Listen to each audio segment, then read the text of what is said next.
जिस तरह से इंग्लैंड की राजधानी लंदन में जिस तरह से राहुल गांधी जी ने आरएसएस की तुलना मुस्लिम ब्रदरहुड से की है, तो वहीं जिस तरह से राहुल गांधी इंग्लैंड की राजधानी लंदन में विदेशी मीडिया से बात करते हुए जिस तरह से भारत सरकार और मोदी सरकार पर जमकर बरसे और मोदी सरकार की विभिन्न कमियों को उन्होंने गिनाया, तो वहीं जिस तरह से भारत का गोदी मीडिया उनका इस बयान को हाथों हाथ लिया और भारत का अपमान से जोड़कर जिस तरह से राहुल गांधी जी से उल्टा सवाल गोदी मीडिया करना शुरू कर दिया, तो वहीं जिस तरह से बीजेपी के जो प्रवक्ता हैं, वो चाहे समित पात्रा हो या गौरव हो, ये दोनों मिलके जिस तरह से भारत की अपमान से जोड़कर राहुल गांधी के बयान को जिस तरह से ये लोग राजनीति करते हुए दिखाई दे रहे हैं, तो आइए इसी पे बात करते हैं, इसी पे चर्चा करते हैं। नमस्कार, मेरा नाम विश्वजीत कुमार और आप देख रहे हैं वाक फॉर इंडिया न्यूज़। जिस तरह से लंदन पहुंचे कांग्रेस सांसद राहुल गांधी के निशाने पर अब इस बार राष्ट्रीय स्वयंसेवक संघ यानी आरएसएस आ गया है। उन्होंने संघ पर देश की आस्थाओं पर कब्जा करने का आरोप लगाया है, साथ ही इनकी तुलना मुस्लिम ब्रदरहुड से कर दी है। उन्होंने दावा किया है कि आरएसएस एक सीक्रेट सोसाइटी है। इससे पहले उन्होंने भारतीय जनता पार्टी की अगुवाई वाली केंद्र सरकार पर भी इसी तरह के आरोप लगाए थे। राहुल गांधी ने कहा था कि आरएसएस एक सीक्रेट सोसाइटी है, इसका निर्माण मुस्लिम ब्रदरहुड की तर्ज पर हुआ है और इसका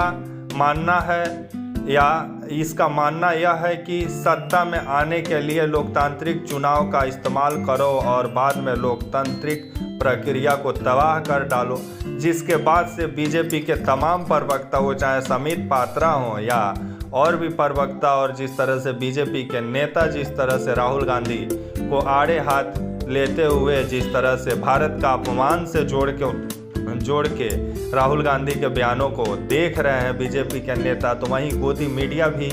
अब राहुल गांधी जी के बयान को हाथों हाथ ले लिया है और भारत का अपमान से जोड़कर जिस तरह से घंटों प्राइम टाइम शो चलाया जा रहा है। लेकिन जिस तरह से भारत में बेरोजगारी, भ्रष्टाचार, चाहे अडानी का मुद्दा हो या और भी विभिन्न समस्या, कुपोषण,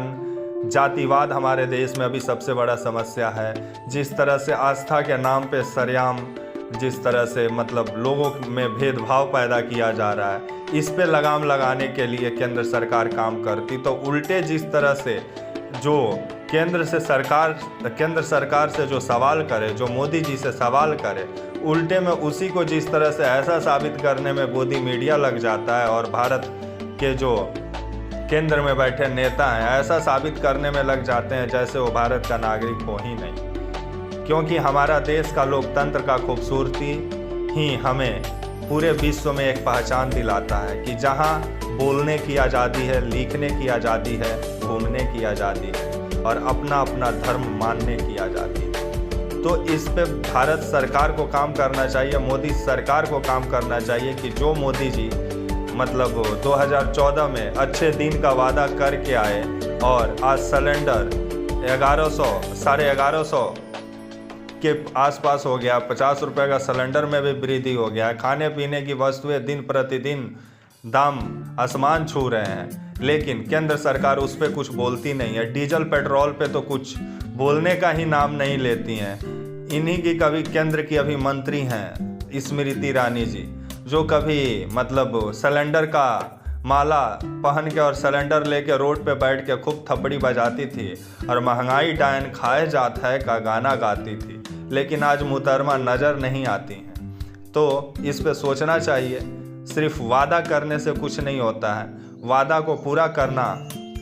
सबसे महत्वपूर्ण काम होता है देश की जनता के लिए, क्योंकि अगर योजना पूरा होता है तो देश की जनता को उससे कुछ फ़ायदा होता है। अगर उस पर विपक्ष का कोई नेता अगर सवाल करता है तो उस सवाल का जवाब केंद्र सरकार को देना चाहिए, मोदी जी को देना चाहिए। और गोदी मीडिया का तो बातें छोड़ दीजिए, क्योंकि गोदी मीडिया केंद्र से सवाल करना ही बंद कर दिया, क्योंकि इसको भी डर है कहीं ईडी इनकम टैक्स वाले इनके घर भी ना पहुंच जाए। जिस तरह से लालू प्रसाद यादव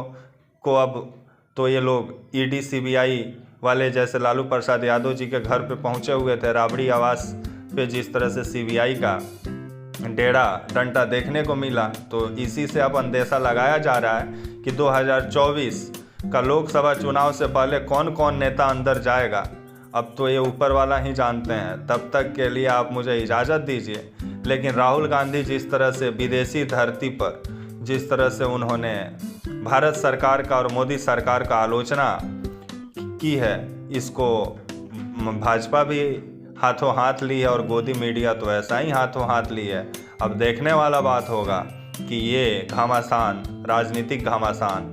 कहाँ जाके ख़त्म होता है। तब तक के लिए आप मुझे इजाज़त दीजिए और आप हमारे channel walk for India news को प्लीज़ लाइक और सब्सक्राइब और शेयर करना ना भूलें। तब तक के लिए नमस्कार।